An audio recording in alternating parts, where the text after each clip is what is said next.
Hey everyone! Welcome to Be the Change. My name is Lily Mott, and today I'm going to be talking about how change comes when you help the helpers. I got to talk with Sarah this week, and she is the founder of the Positive Change Project, which is focused on spreading kindness, positivity, and inspiration in order to make the world a better place. Sarah is also working on Giving Glow candles, where she sells eco-friendly candles because, as she says, being kind to the environment is just as important as being kind to each other. I had a great conversation with Sarah and am very excited to share the work she's doing with you today. So, without further ado, let's get started with this episode featuring Sarah of the Positive Change Project.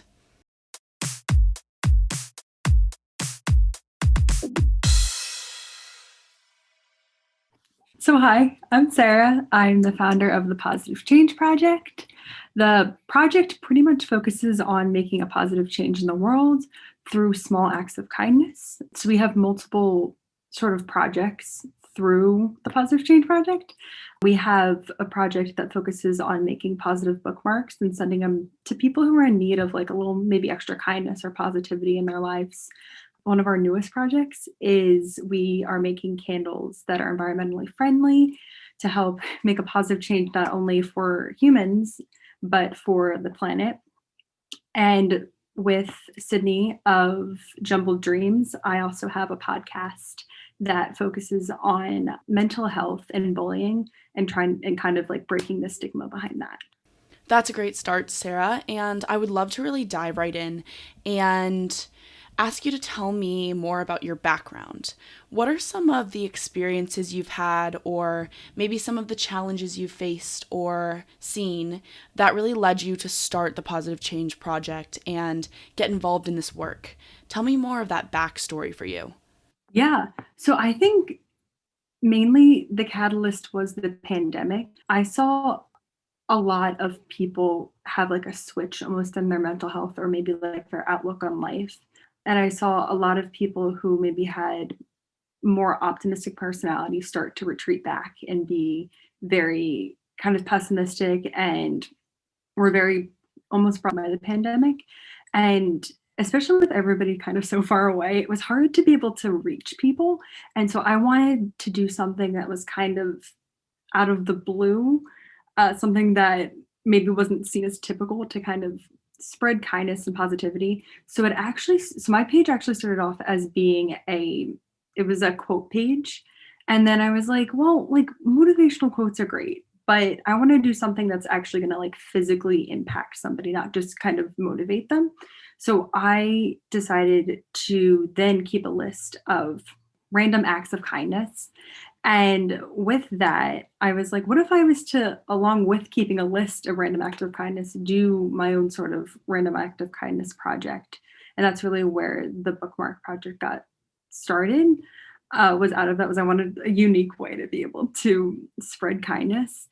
And so I ended up just going around to kind of my local people, so my friends and my family in the area. And I was like, if I was to make you a bookmark, would it make your day? And they were like, sure. I mean, it could have been that they already knew me, so they were like, sure, I can't say no to her. But it sort of started the entire thing. And I began to reach out to a number of different organizations, and they were like, oh yeah, we've never really had this before, but I think that it could bring a little bit of light into people's lives during such a dark time. So we've actually sent bookmarks, which are completely handmade by myself and a couple of my friends. We send to like foster children, Girl Scout groups for like girls empowerment. We've sent them to Sydney in Nashville, who gives it to some of the people who she works with.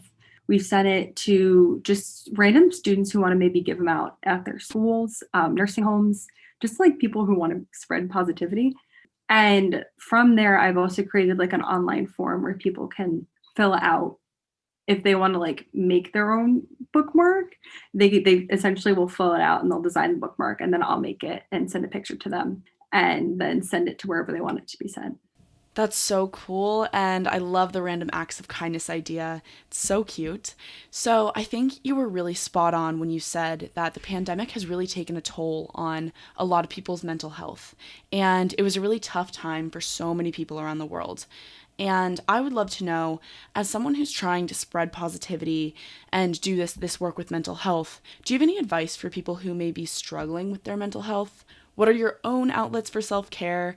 Two questions rolled into one, but I'd love to get your thoughts on ways to pick ourselves up when we're struggling or going through a tough time. So, what does self-care look like for you? Yeah. So one of the biggest things that I actually recently picked up over the summer was reading. I was never a big reader, but I all of a sudden just sort of got really into it. And I think that reading's such a it's a unique way of having self-care because it almost brings you out of your own like physical life and it like puts you into somebody else's. I guess the same thing could be said about watching TV and watching movies. For me, I was just doing all of my homework online that I was like, I need to get off the computer. So I actually started reading and that's been great for self-care. I love running and going for walks. I I love just planet Earth and like nature. So I love just being able to like run and like look at the world around me. And I think that it's a very like calming experience. Something else that I also do for self-care is make the bookmarks. As great as it is for other people, it's also very therapeutic for me because it's like a creative outlet because no bookmark looks the same. So I'm always like trying to think of new ways and it always gets my mind off of whatever's stressing me out or something. Oh, one of the biggest thing also is just like talking to friends and family. I think that over the past 2 years, we've all become sort of disconnected from each other. And now that things hopefully are starting to trend in like a good direction, it's been great to be able to see people. And I think that's also been a huge kind of self-care thing. Definitely. And I would love to hear some about your podcast as well. What do you talk about on there? What's its mission? Just give me the story behind that project for you. Yeah. So it's with Sydney of Jumbled Dreams and then myself. So the podcast is the Positive Dreams podcast. So it's like kind of our names put together. And so it started with actually Sydney. She was like, I want to have a podcast that basically raises awareness for like mental health issues and for bullying. And I 100% got behind that. I was like, I'll co-host with you. And so we've interviewed a number of like really, really cool people who are they're either have struggled with it themselves or are constantly advocating against it. And it's been great to see both sides of it. They can watch it, or anybody can watch it on, we have it on Spotify. We also have it on Anchor. It's on YouTube. Right now, we're in a bit of a hiatus because of school and stuff, but we've really been able to do it over the summer and focus a lot on that. And it's just been great to learn a lot about people and to kind of amplify people's stories. That's great. And I definitely think amplification of other people's voices is something we need more of. So I love that. I think mental health continues to be something that is stigmatized. And I think we're getting better at talking about it, but we still have a long way to go with that issue and just making it more normalized. So I would love to know if you had the whole world in a room or maybe like an elevator for a bit and you had the microphone to be able to share something with everyone. What would you want the world to know about mental health and the work you're doing? What would be that thing that you would want to share with everyone? Yeah, I mean, I think that's honestly such a great question.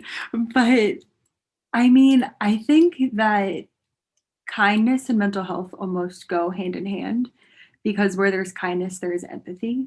And you really need empathy to understand people, especially when they're struggling. So I think if I had the entire world in an elevator, I think I would tell them to have more empathy and to really understand that like you don't know what somebody's going through just by looking at them.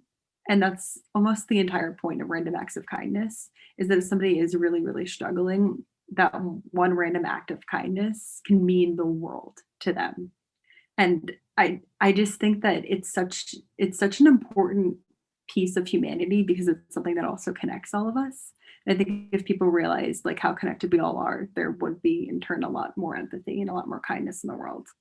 I totally agree. And I love that you emphasized empathy because it's something that we can really all think about a little bit more for sure. So I have one last question for you. Lots of young people, particularly college students, want to make a difference in the world, but they may not know where or maybe how to get started. What advice would you most want to share with those people who may be listening? Yeah. So I think one of the biggest pieces of advice that I found actually through a podcast was to help the helpers. And when you help the helpers, you learn where the need is, you learn where your own passions lie, and then everything almost like falls into place. So for me, me helping the helpers was in high school. I did a lot of work with Friends of Rachel Club, and I realized that I had a passion for random acts of kindness. And then once the pandemic hit and I had the whole like sort of motivation to start Positive Change Project, I realized that what I had learned from that was something that I could put towards doing my own project to try to influence positivity in the world. So I think a lot of people, especially when it comes to being an advocate, which is something that I'm learning for um, my candles, which is the Give and Glow Candle Company, which is a part of the Positive Change Project, is I had to sit back and learn a lot about climate change and a lot about how to help the world and to help the environment. And I think that that's a place that everybody can start at.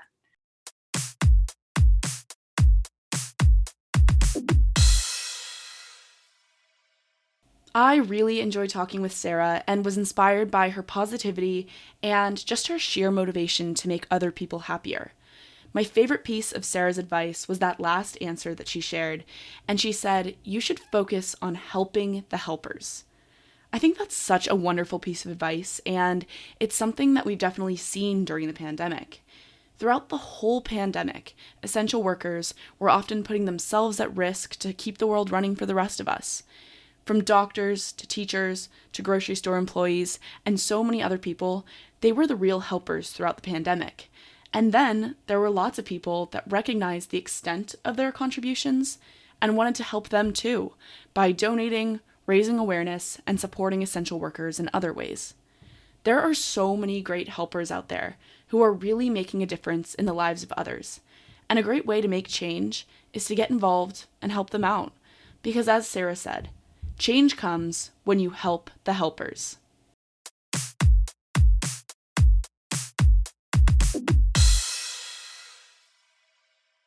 Thank you so much for listening to this episode, and you can follow Sarah on Instagram at SARMCG11 to get connected with her, and you can check out the Positive Change Project at Positive Change Project on Instagram as well. If you want to talk about anything I mentioned, please reach out to me by email at lily@bethechangepodcast.org or on Instagram at bethechangepodcast. Tune in for my next episode, but until then, be the change you wish to see in the world. Bye, guys.